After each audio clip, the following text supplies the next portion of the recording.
This is a story of three seemingly identical companies.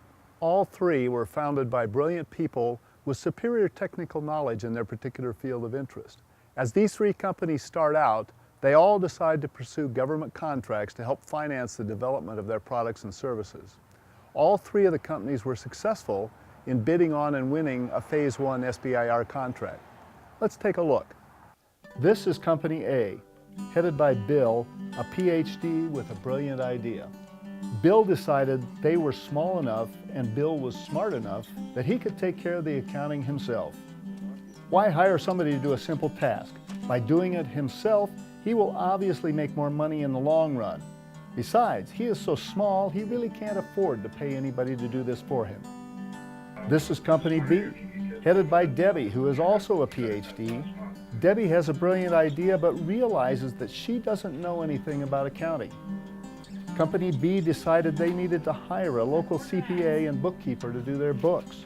The firm hired is expert at doing accounting and bookkeeping, but they are not familiar with the federal acquisition regulations, the DCAA, and other government contracting requirements.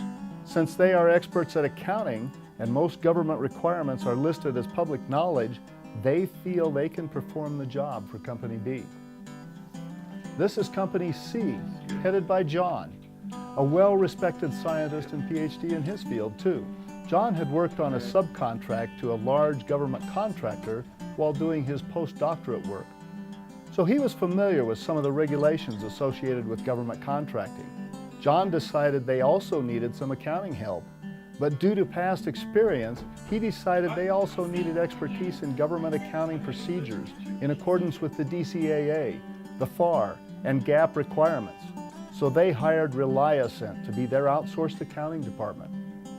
The revenue for all three of these companies in Phase 1 is identical, since this is normally a firm fixed price contract. The burden is on the contractor to make the profit and yet deliver enough evidence that the government will be incentivized to fund a Phase 2 effort to develop a prototype. All three companies made profit in this stage, with Company A making the most profit because the owner did the accounting himself. Company B and C paid some money for their accounting, which affected their profits slightly. Things began to change for the three contractors when they are invited to submit a proposal for a Phase 2 SBIR. Normally, a Phase 2 SBIR is a cost-type contract, so the government will require an approved accounting system.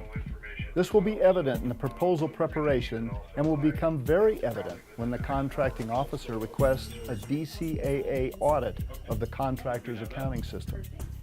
Company A, revenue is slow to accumulate since Bill is spending his time with compliance issues, and also being the PI, is not spending enough time on the contract. Thus, billings are low. The contract started late because they had trouble passing the pre-award audit, and they also were distracted with a system audit halfway through the contract. Since revenue is slow, but expenses are still accumulating, profit is starting to take a dive.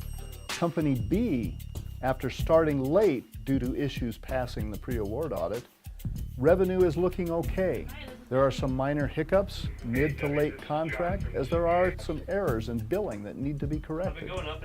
Debbie is spending her time initially doing the PI duties and completing work, but gets distracted when the system audit doesn't go well about halfway through the contract.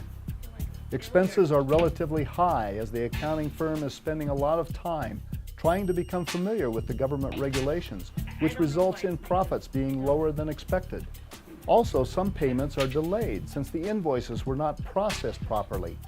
They were rejected and delayed by the government, so cash flow suffers. Company C, revenue is looking okay. John is spending all his time doing the PI duties and completing work, so the revenue is coming in. Since ReliAscent is keeping the company compliant, billings are on time, payments are on time, and profits are as expected. If you do it yourself, you run the risk of distracting your time away from the expertise that makes you money. If you hire someone that isn't fully knowledgeable in the government system, you also run the risk of delayed cash flow through improper invoicing and/or lower profits by either not taking full advantage of the FAR and DCAA regulations or underrunning your billing rates and having to give money back to the government at the end of the contract. If you hire someone to do accounting that is not fully experienced in government regulations, you end up paying for more time to get the work done, and you run the risk of non-compliance. By hiring ReliAscent, the experts, you not only will be compliant, but you will make more money in the long run. Wow. So give us a call today. That's perfect. You did great. So, by hiring ReliAscent, the experts, you not only can be compliant, but you'll make more money in the long run. Please give us a call today, and we'll see how we might be able to help you.